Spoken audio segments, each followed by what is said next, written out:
Hello, this is Skylit Lake, reading Long Night in the Valley by Maraleus. Chapter 17. Obscurity, the tiny Midoriya frowned. Obscurity, he corrected, bouncing, and he looks up at Aizawa, head tilted, blinking. You're different, he observed. Aizawa crouched down. Yeah, he said. I guess I am. Do you remember where you are before this? The little boy tilted his head to the other side, blinked, looked at Search, who had been following behind Aizawa and the vigilante, looked back at Aizawa. Which before? He asked. Your original, clarified Obscurity. Uh-huh, said the little Midoriya, swinging the door back and forth. Behind him, Aizawa caught glimpses of a room almost entirely full of notebooks. I've come to take you back there, said Aizawa. Midoriya's eyes went wide. You can do that? I'm here to try. Okay, I've got to get something. He slammed the door shut. Aizawa heard scampering sounds from behind it. What is he getting? Asked Aizawa. The villains shrugged, then made a face. Do you know what kind of quirk he is? They asked. Not really, no, said Aizawa. Any guesses even? Aizawa sighed. His mother is registered with a telekinetic quirk, and his father with a fire breathing, so I'd guess. He trailed off at the increasingly pained grimace on the vigilante's face. It has nothing to do with either of those, does it? Not what we've seen here. Aizawa waited for a moment. It's illogical to leave me waiting after forcing me to guess, he said. He's got some weird copy quirk, said the vigilante. Aizawa closed his eyes, because of course the problem child had the most problematic quirk possible. Why not? It wasn't as if Aizawa hadn't been told multiple times that Midoriya was related, however tenuously, to All for One. If there was any justice in the world, the relation would be tenuous. The door, thrown open again, had little Midoriya bounce out past the threshold, a notebook clutched his hands, wearing bright red shoes, an All Might-themed hat, and a stuffed, two-bursting bright yellow backpack. Great to see that Midoriya's aesthetic sense hadn't changed in the last decade. Are you going to be able to run in that? Aizawa asked. The boy gave him a look, as if he hadn't said something ridiculous. Why wouldn't I? We're only in the dream here. What have you got there? Asked Search, crouching down to put herself on his level. My favorites. I know I might not be able to bring them with me, but I've got to try. Your favorite what? Asked Aizawa, who unfortunately thought he might know the answer. My favorite quirks, of course. He held out the notebooks by the cover, opening it. And this one is my extra most favorite. Even if I can't bring any of the others, I've got to bring this one. Out of one of the 2 pages Aizawa could see, didn't have words in it, but instead capital letters grouped together in 3s. ATG, GCT, ACG, CTA, GTA, GTT, TTT, AGT. It wasn't a code Aizawa was immediately familiar with. On the other page were childish crayon drawings of a hand with what might have been a hole in the center. Both Search and the vigilante went very pale. What, said Aizawa, quirk is that? It's my daddy's. Damn one and his not reallys. Aizawa was absolutely sure he knew about this, whatever this was. Okay, and you two are going to explain to me why you look like that? It looks a lot like his, muttered the vigilante. Are you sure you don't know what you're doing with this? Absolutely, lied Aizawa. Recovery girl. While I understand the need to avoid the hero commission, I am unsure how we... He made a very small chopping motion with his hand, wary of inadvertently hitting Recovery girl. The experience in the mindscape had left him disoriented and uncoordinated. Got back here. Recovery girl sighed. That's what I'd like to know, she said. You'll have to ask your classmates. That is a rather unsatisfying answer. Recovery girl shrugged, took the blood pressure cuff off the equipment table, and said, Arm, please. Hello, students. Principal Nezu, Eri-chan. Tenya made to stand and bow, but Recovery girl smacked his ankles with her cane. He settled. The other awake students in the room made their own greetings. Well, most of them did. Bakugo just grunted. Tenya wanted to snap at him for it, among other things, for other reasons, but he'd learned his lesson about revenge the hard way. That is, if he wanted it. He had to do it legally, logically, and in a way that wouldn't put himself or others in danger. Well, to be honest, that wasn't the lesson he'd initially taken from the ordeal, which was that rage and revenge could blind you to the suffering of others, and that purposely putting oneself in dangerous situations beyond one's skills could get others hurt. Both of which were true, but like the entrance exam, there were layers, many layers. Tenya was waiting, although he might not have if Bakugo hadn't already had a bruised eye when he woke up. Who knew? Maybe he could think better of revenge after contemplating Midoriya's apparent and highly commendable forgiveness. But first, the principal was here. What are you doing here? Aren't you babysitting those two spies? Asked Recovery girl. I believe that Hisashi and Nomuri have them well in hand, it said Nezu. He tutted. Rather, I should say Hisashi, Hatsume, Nomuri, and Togata. I was able to cut Eri-chan's interview short by implying she usually has a nap around this time. A shame. She was doing marvelous. He patted Eri, who looked rather tired, on the head, and cleared his throat. I have also just been informed that the Commission is sending more investigators. As such, this may be my only chance to interview you for some time. He hopped onto the stool. Then I'll have to send you off to the underground so you can avoid the investigators, assuming that you all are healthy enough. This is a bit disorienting, said Recovery girl, stripping the blood pressure cuff from Tenya's arm. A little anemic, but nothing some food won't fix. The underground? Said Tenya, confused. As in underground heroes?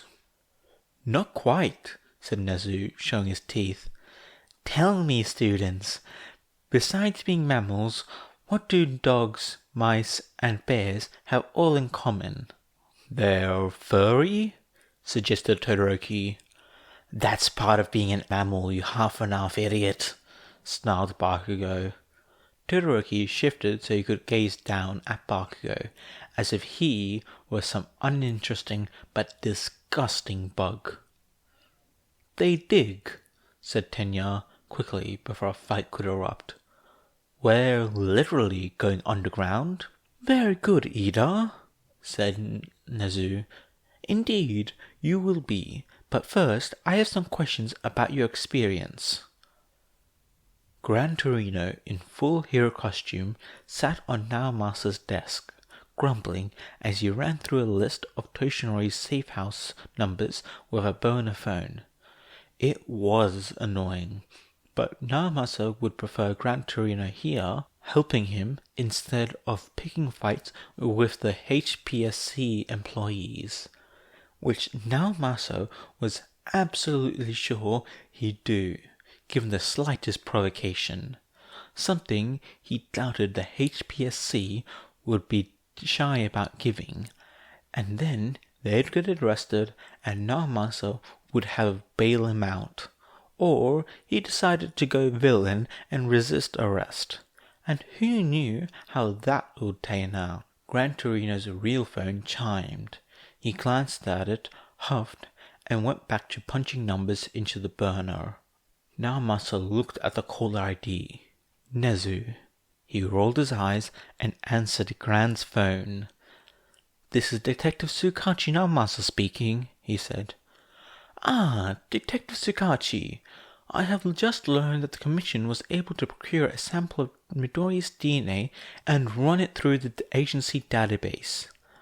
The results were unfortunate." "How unfortunate?" said Naomasa, slumping to a half-cradle his head. "Please put the speakerphone, if you are in a location where it is safe to do so." "All right," said Naomasa, hitting a button and preparing to hear something that would make him question reality and place in the universe. "Firstly," chirped Nezu, "were you aware that all the holders of One for All have been related to one another?" "Ah, yes, existential dread, as expected."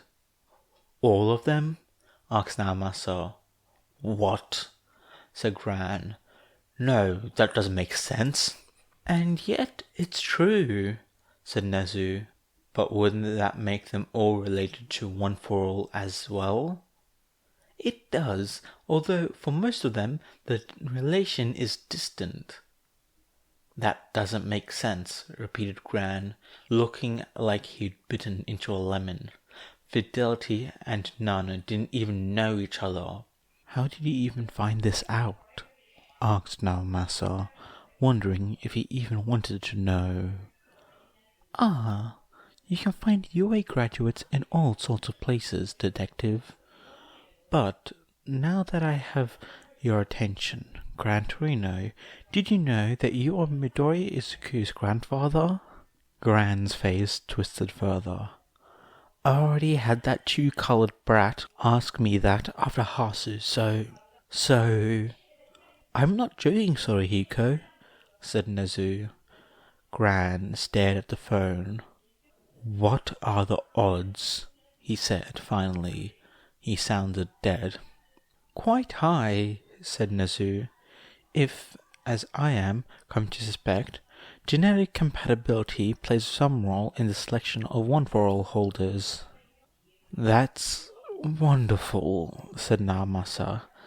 "How is the HPSC spinning this?" "I'm unsure as of yet," admitted Nezu. "I'm afraid I have few too many things to handle here to be truly on top of their decisions. They've sent even more investigators, you see. Not like you to let them stop you." Nezu chittered. "Quite so, Gran Torino. Based on this information, the HPSC will most likely wish to interrogate you, or even take you into custody. I would recommend laying low." "What do you think I've been doing?" grumbled Gran. "Less than you wish you were, as are we all. Excuse me, I have students to attend to." There was a click. "Great," said Naomasa. "Toshinori is going to be thrilled about being related to his worst enemy." "He'll suck it up," said Gran, his voice still somewhat hollow. "Midoriya doesn't look like me at all." "That's what you get away from." Gran's phone buzzed. This time he looked at it. "What is it now?" asked Naomasa. "Is it Toshinori?" "It's the cemetery," The HPSC is exhuming Nana. Namasa swore. Gran snorted. For all the good it'll do them, she isn't buried there. What? The funeral was just to give Toshinori closure. We never managed to find her body. Given the vague haunted note to Gran Torino's voice, Naomasa thought Toshinori wasn't the only one who needed the closure of a funeral. Guess that's one thing we don't have to worry about then, said Naomasa cautiously. Yeah, said Gran, with a grunt that carried more than a little disbelief. We've got plenty of other stuff to worry about.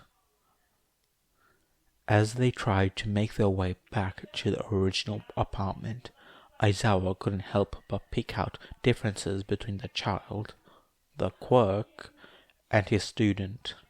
The age was an obvious one, of course, but there were others.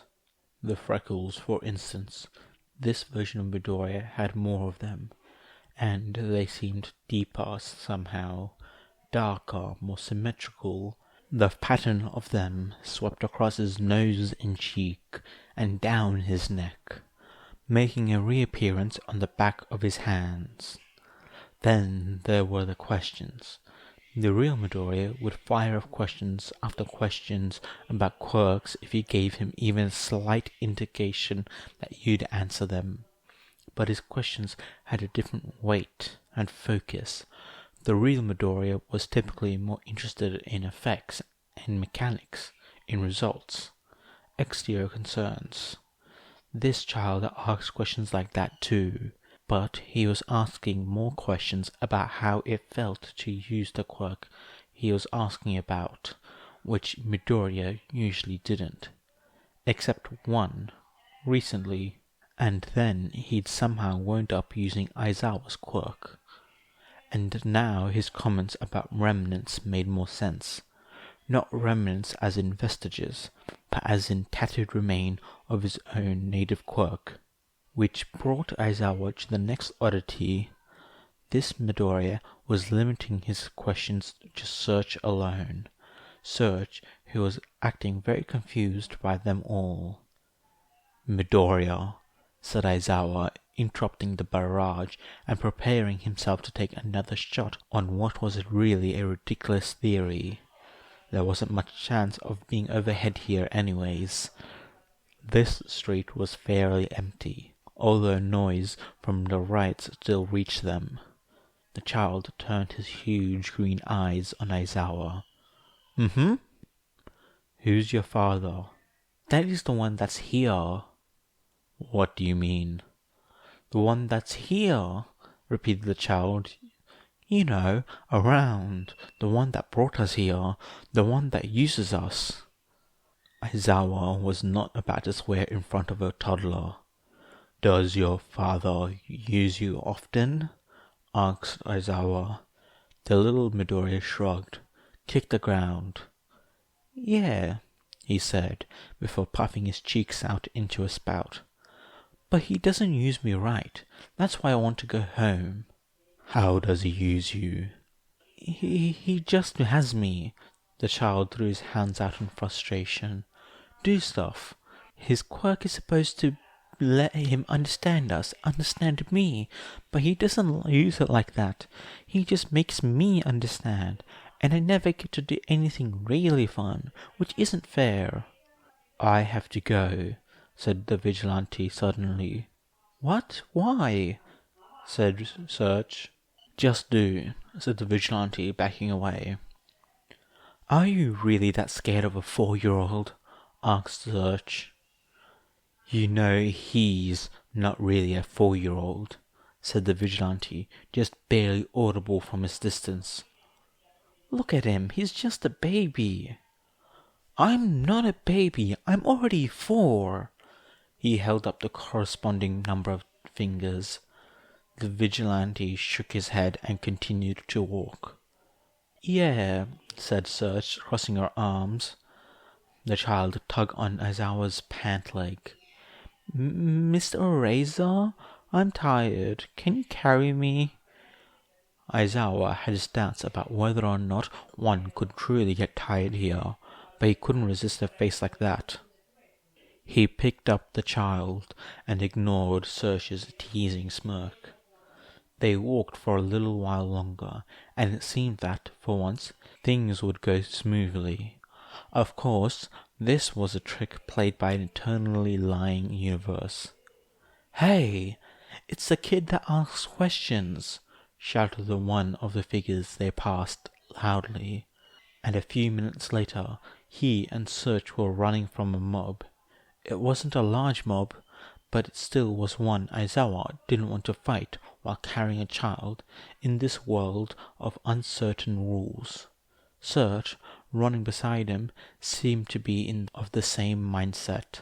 "Something is going to notice this," she said as she pushed past the doors of the apartment building, temporarily blocking them with the reception's desk. "I know," grunted Aizawa, "but we're almost there. Come on." The steps felt steeper than before, possibly because he was carrying a young child with a large backpack. It was probably psychological. Glass broke. There were footsteps on the stairs behind him. Too fast. A speed quirk? He half-turned, hoping erasure would work here. Midoriya's quirk lobbed his bright yellow backpack over Search's head and at the speedster's face, knocking him down the stairs and taking out several people behind her as well. "Good job, problem child," huffed Aizawa, adjusting his grip on the child. When they reached the apartment, Aizawa stumbled into the kitchen. Breathing heavily, Search slammed the door behind them and threw the bolt. The question now was how to get back. The light beyond the curtain shifted, lightened. The door was thrown open, revealed a disheveled and bruised Midoriya with white-dyed hair. "This way," he said, waving them out of the apartment. "Wait," said Search. How am I here?" "The same reason Aizawa-sensei could go there," said Midoriya. "But I'm a quirk, not a human. Am I gonna stay here?" As they went down the stairs, their surrounding warped until they were emerging into a facsimile of a common area of Class 1A dorms. Maybe. I don't see why not. I mean, I have your DNA, so..." "What?" asked Search and Aizawa at the same time. "Problem child, please don't tell me that she's also related to you." "She isn't. But one for all, the quirk passed down to me from one, it scans DNA and remembers the DNA of people who are compatible with it. In this case, relatives. That's part of why I was able to use your quirk, sensei." "So, she is related?" "No, but All for One is," said Midoriya. "And he had Search when I saw him last. And that whole thing should be easier now that..." He waved his arms at his child-shaped quirk. "So, there's nothing he has on you that I don't," he continued, addressing Search. He bent over, putting his hands on his knees. Midoriya looked exhausted. "Is this what you look like right now?" "More or less," said Midoriya. "Can you give me back?" asked Search. "Can you put me back where I'm supposed to be?" Midoriya stood up straight, looked at his quirk. He held out his hand, and Aizawa passed the quirk over. There was a flash of light when it faded. Midoriya was in casual clothes, a green hoodie and a t-shirt decorated like All Might's Golden Age costume. He was holding the notebook with All for One's quirk in it. "I don't know," said Midoriya. His thumb brushed the cover of the notebook. "But if Ragdoll is there when we get there, I'll try." The building shook, windows cracked like they never would in real life. Nezu had gone all out bulletproofing the building after all. "Sensei," Midoriya said, shifting his focus. He held out an auto-injector pen. "You should wake up now." Dust sifted down from the ceiling as the building shook again. A crack ran up one of the walls. Something fell out of a kitchen cabinet and broke. "Problem child, I'm not leaving you to fight a villain on your own." "I'm not on my own, sir. There are 8 other people here, and also search." "And how many of them are capable of beating All for One?" "It depends on what you mean by beat." "I'm helping you with this. End of discussion." Midoriya regarded him oddly. "All right," he said, finally, softly, lowering the auto-injector. "Let's do this then." All for One had many quirks, enough that a lesser man would be hard-pressed to keep track of them. But All for One was not a lesser man, and the 2 quirks that had gone missing were not just any quirks.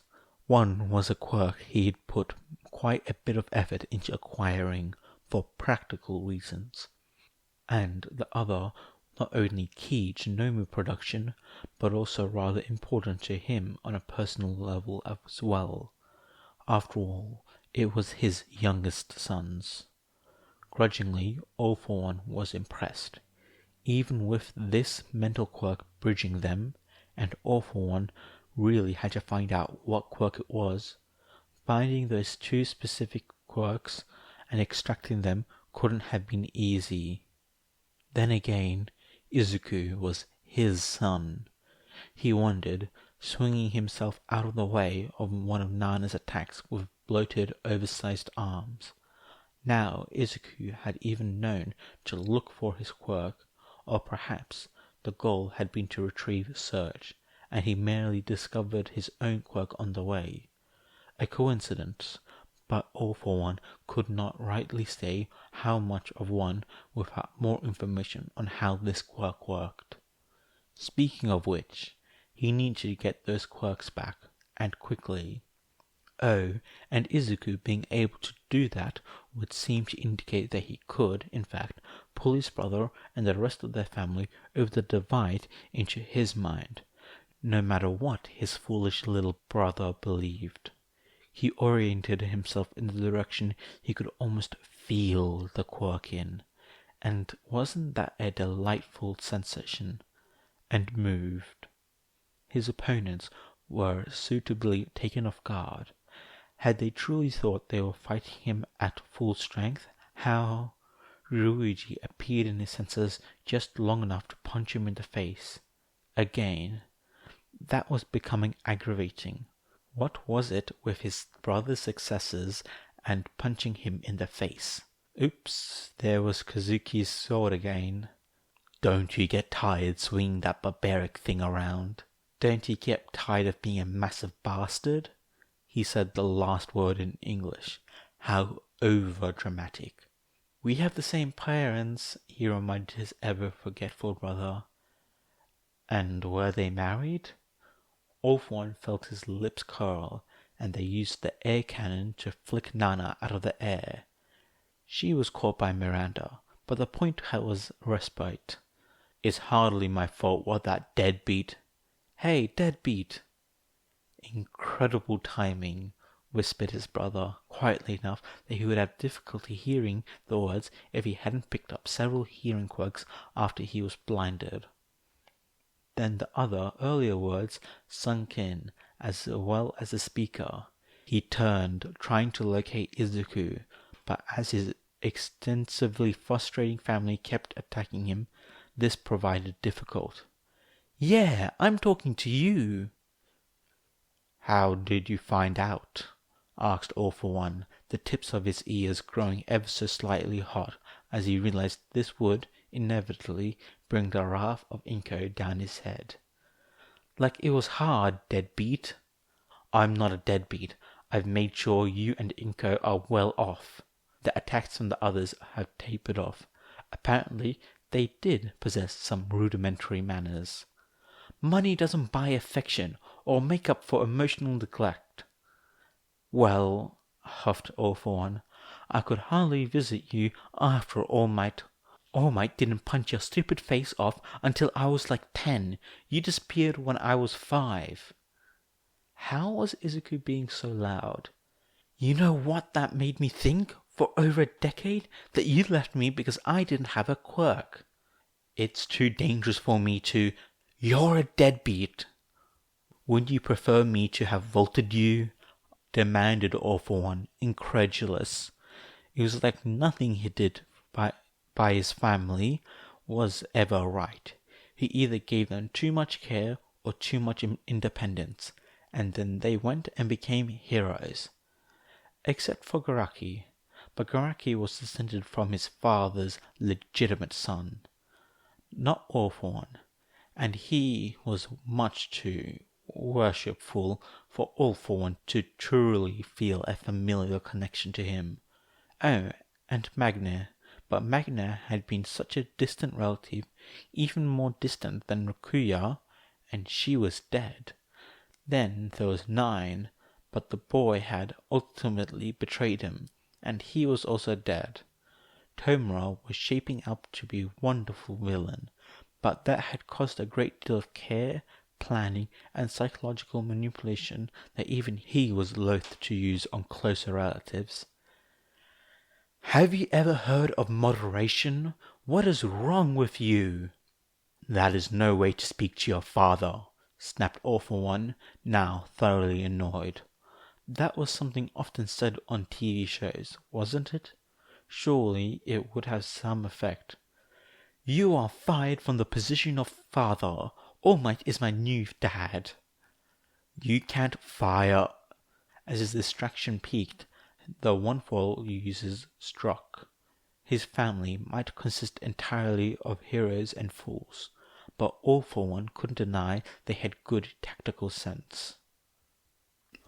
Aizawa had the privilege of watching a Midoriya, wearing the class costume from 1A's cultural festival performance, shout depreciations and insults into a megaphone, and the other Midoriya, still in a hoodie and All Might t-shirt, although the t-shirt was slowly mutating into a t-shirt, crouched nearby, hiding a bright pink face in his hands, while an oddly quiet All Might patted the second Midoriya on the head, all on the roof of Heights Alliance. This was not the strangest thing he had seen. Probably. At least that's what he wanted to admit. He had a reputation as a jaded underground hero to keep, and other stuff he'd seen in here was much stranger, like Midoriya calling Tempest his great aunt, for instance. This was, however, close to the top of the list. Can you see him yet? Asked a blushing Midoriya. No, said Aizawa, still too much smoke. You know it's technically not smoke, said Midoriya. Midoriya, what happens if he's still in your mental landscape when the quirk ends? Midoriya looked up. Best case, he gets booted back to his own head, like you should be. Medium case 1, he gets sent back to his own head, but his mental connection to Toshinori and me is strong, which would suck, but we would live with it. Medium case 2, he gets stuck here and acts like the vestiges. That would be way worse, but it would be worse for him, and we could outvote him on any consensus issue. Worst case, he gets stuck here and has more power than the vestiges and steals my body. We want to avoid that. No kidding. Soma thinks he's going to jump after Nana and Miranda soon, said Midoriya, voice suddenly sharp. Be ready. Aizawa hadn't taken his attention off the battlefield at all, but he braced himself to use his quirk, even if he wasn't sure it would work on All For One in this mental landscape. And then, sure enough, a suited figure leapt above the dense clouds, directly for Tempest. Aizawa activated his quirk, his hair lifting. He wasn't thinking about it, and his eyes burning. All For One started to fall. The shouting Midoriya vanished, and the other one took a flying leap off the roof and exploded into green lightning. The fight for All for One had made its scrambling, halting way to Izuku's mindscape. This was partially by design. The rapidly changing terrain, and to some extent laws of physics, kept All for One off guard. The path they guided All for One down was also far away from any easy contact points within his mind, the better to keep him from dragging one of them back. But this also was a barrier to getting him back into the vault, which was why the timing here was so important. As Izuku arced through the sky, the landscape below him shifted into something older, something without the dorms, something Toshinori would have seen. Jumping his way to the school while he still had full access to One for All. He grabbed All for One's ankle as a square hole opened up in an otherwise blue and cloudless sky. Beyond it was the glittering skyline of Tokyo. And another hole. This one was a window into a torn battlefield. Another hole looked out into the server room, and the one after that onto a city street during a festival. Then Soma's village was the next scene. After that, a beach whipped by waves and wind. Then a blasted building at night. Finally past that, sitting at the end of the squares, like the terminus of a tunnel, was the vault. It was warped and twisted, but visibly repairing itself. Izuku flung All for One through the tunnel of memories, each passageway seeming to expand around them until he and all the vestiges were standing in front of the vault in Kazuki's memory once more. The door was fixed. Izuku ran for it. All the others beside him pushed. Mere centimeters from closure, something hit the other side of the vault and growled. Their progress slowed, but they were almost there. Aizawa woke up. "Where the hell am I?" "UA," said the recovery girl primly. Aizawa sat up, expecting to be sore for some reason. Of course he wasn't, because all he'd done was sleep for 8 hours, which was novel. Dear Lord, he actually felt awake for once. "Where in UA?" he asked, not recognizing the surroundings. "The underground," said Recovery Girl. "Are we in high lockdown? Had the villains attacked UA? Or worse, had the Commission attacked UA?" "No, but Nezu thought it was best to bring anyone in on sensitive situations down here," said Recovery Girl.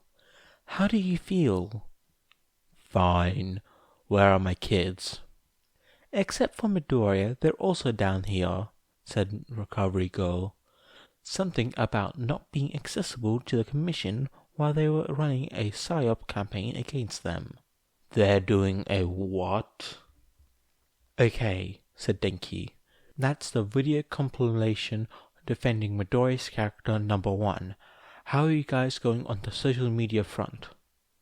"Well," said Jiro, "there are a lot of people out there who really hate the government and really hate heroes. Unfortunately, most of those people are villains." "Hey, we don't know that," said Jiro. Okay, fine. A lot of them latched on and are being dismissed as villains and villain fanboys. "Alas, mon ami, I'm quite sure that some of them are villains and many more of them are villain fanboys." "How can you tell?" asked Denki, still focused on his screen. Video compilations didn't make themselves. "The username Dabby is the hottest of hot 69 doesn't really leave much of an imagination, especially not when combined with that profile pic. Ghastly."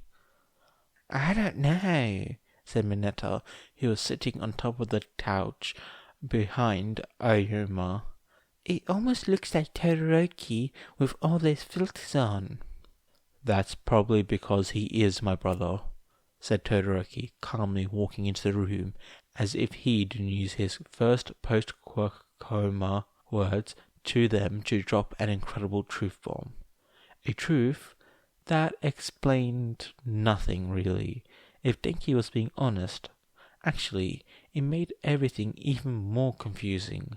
You're saying you're related to Darby, said Yarozu. She sounded defeated. The villain Darby. Yes, said Todoroki. He's my older brother, Toya. We thought he was dead. Are you the only one who has fought free of the darkness of dreams, Todoroki? Asked Tokiyami. No, the others are still getting checked by Recovery Girl.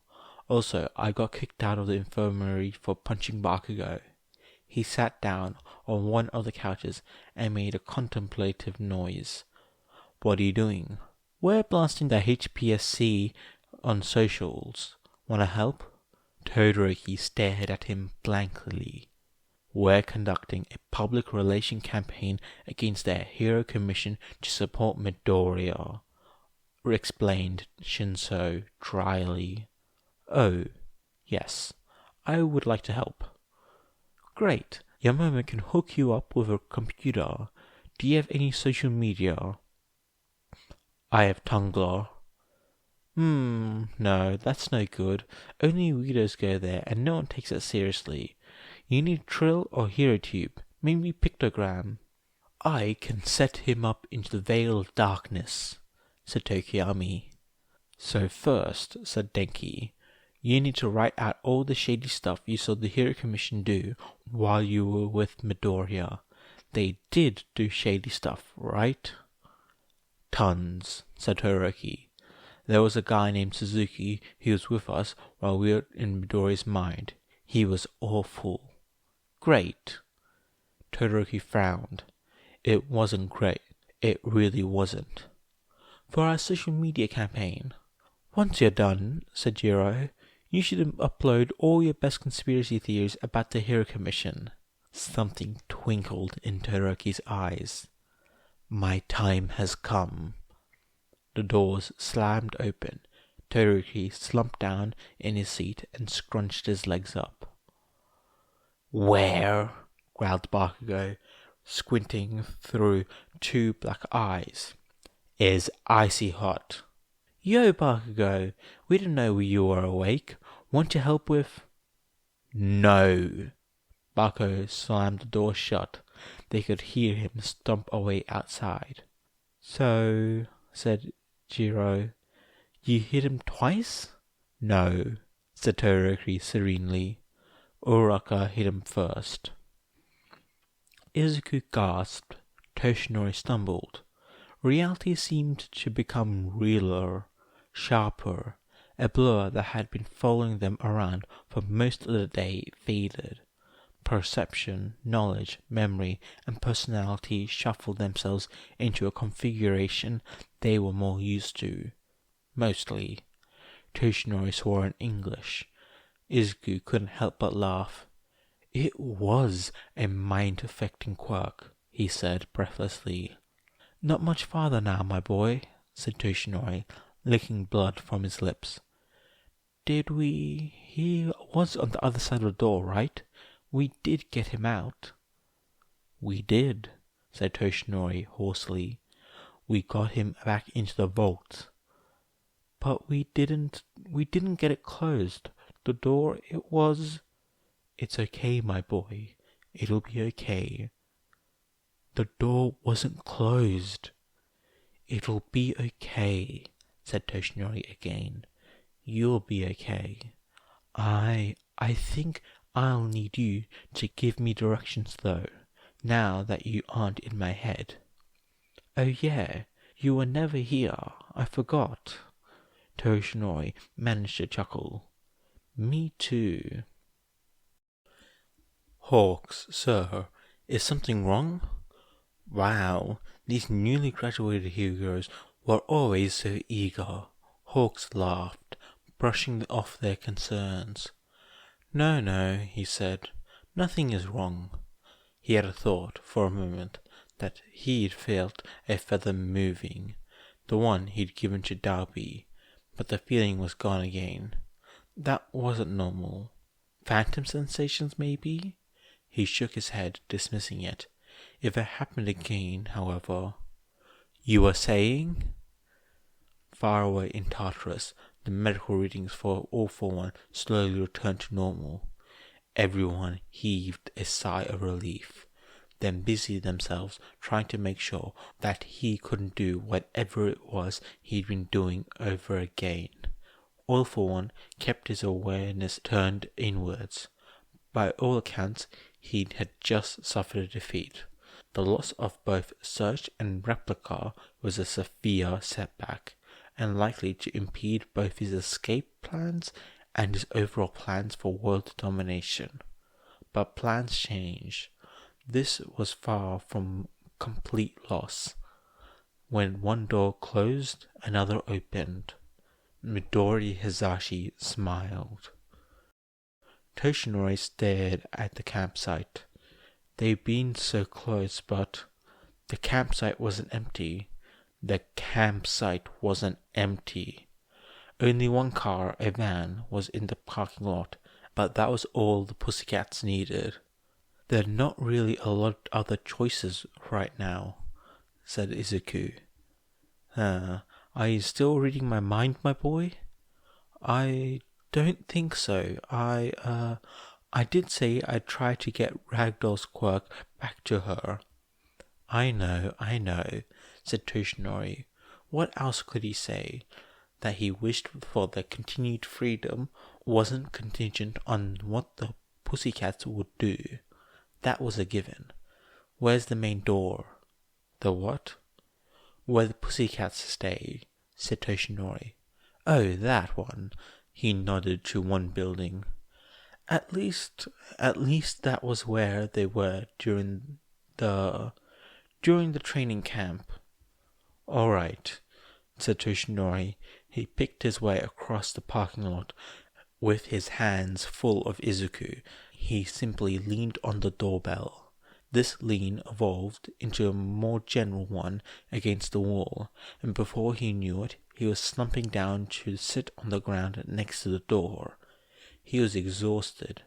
If the campsite had been a mile further, well, plus ultra and all that, but determination could only take you so far when your body was ruined. He let his head rest on the wall. It was weird, feeling it directly against the skin of his scalp.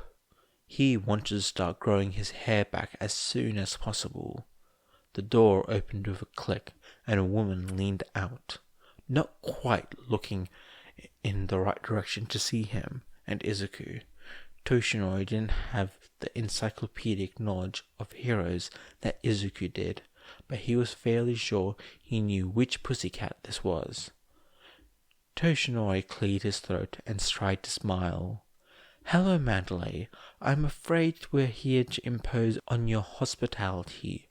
Her head whipped around so fast, Toshinori had to wonder if she cracked it. An expression of concentration flitted over her face. She was probably using her quirk to alert her teammates. Where are you injured? She asked, kneeling down. It might be easier if you just ask where we weren't injured, said Toshinori. Izuku took the worst of it. Did not, objected Izuku weakly. Toshinori blinked in surprise. He had almost thought that Izuku might have fallen asleep. A small figure propelled itself from the doorway before Mandalay could ask another question. You're not going to turn them in, shouted the little boy. Of course we aren't, said Mandalay, putting a hand on the boy's shoulder. But it'll be easier to carry them with one of Ryuku's constructs, okay? We're going to take care of them. That's our job. Do you really mean that? Asked the boy. I do, said Mandalay. You heard us all yelling at the TV today. But these guys needed some first aid right now. But You're heroes, said the boy, worrying at the hem. You've got to do what they say. It's the law. We're professional heroes, sure, said Mandalay. But before that, we're just plain old heroes, and heroes help people, no matter what the law says about it. It's okay, Kota, mumbled Izuku. Why don't you go in and help Tomoko and Yawara with getting the infirmary tidied up? Pixie Bob slid out of the door, 2 collapsible stretchers tucked under her arms. All right, what's the damage? I'm still trying to get these 2 to tell me that, actually. There, I'm sure you tried your hardest, Makia dear, said Inko, patting Izuku's once babysitter on his very large, craggy shoulder. Izuku can be slippery when he doesn't want to be found, I'm afraid. Wait, said Shigaraki Tomura. You're giving up? Of course not, but we're hardly in a position to continue right now, are we? She gestured at the burning building and her own state of relative undress. She gave Tomura an encouraging smile. The boy clearly needed better role models in his life. It's the basis of first aid and something I'm still trying to teach Izuku. You have to make sure you are alright before you can help, or maybe beat the living daylights out of them, which is what she was going to do to Hayazashi as soon as she found him. What you're going to do now is bring me to your black market supplier. Hey, said Twice, how did she know about Girin? How did she know about anything, idiot? She knows things. Inko smiled mildly and filled away the name for later. It had been a long time since she'd put these skills to use, but it was like riding a bike. You never really forgot, no matter how long it had been, and once you started, you wondered why you had stopped in the first place.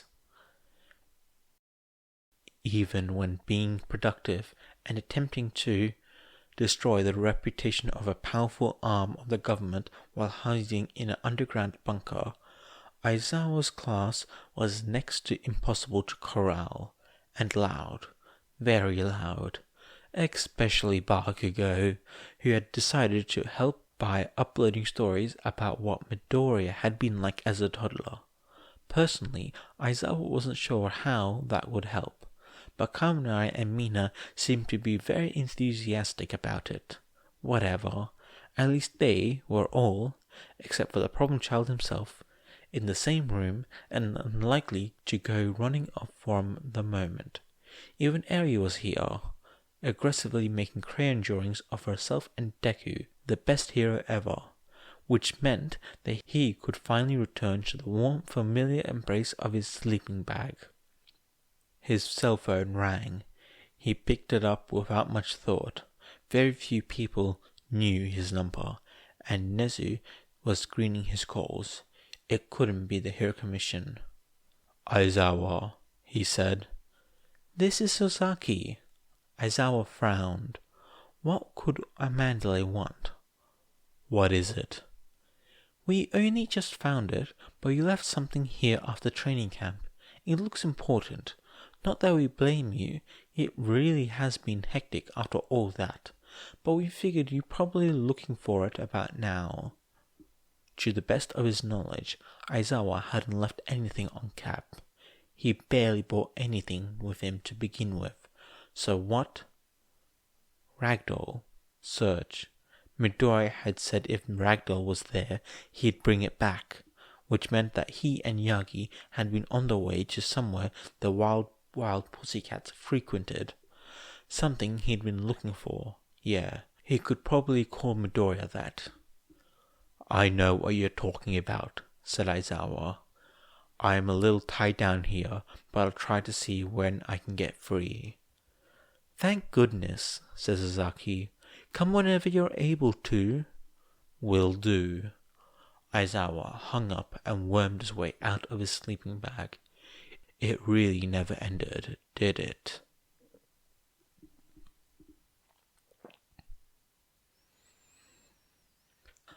Hey guys, I hope you enjoyed this video. We're getting into the last chapters of my second series. Just to inform you guys that Super Saiyans will be coming back out after I finish the Long Night in the Valley series, because I've decided I'm trying to clean up my backlog of all my fanfics that I need to read but haven't read. I'm also planning to put up a vote on my channel to see which series, which is 40 plus, 50 plus chapters, should I start recording and uploading, because it's either Deku Sensei, Kill Your Heroes, which is a Naruto fanfic, or Chiasaru, which is another Naruto fanfic, or it could be Verdant Emperor, which is an MHA fanfic. I'll upload the poll late, a week after I start uploading Super Science videos again. But in the meantime, I hope you enjoy these chapters, and I'll see you guys next time. Bye!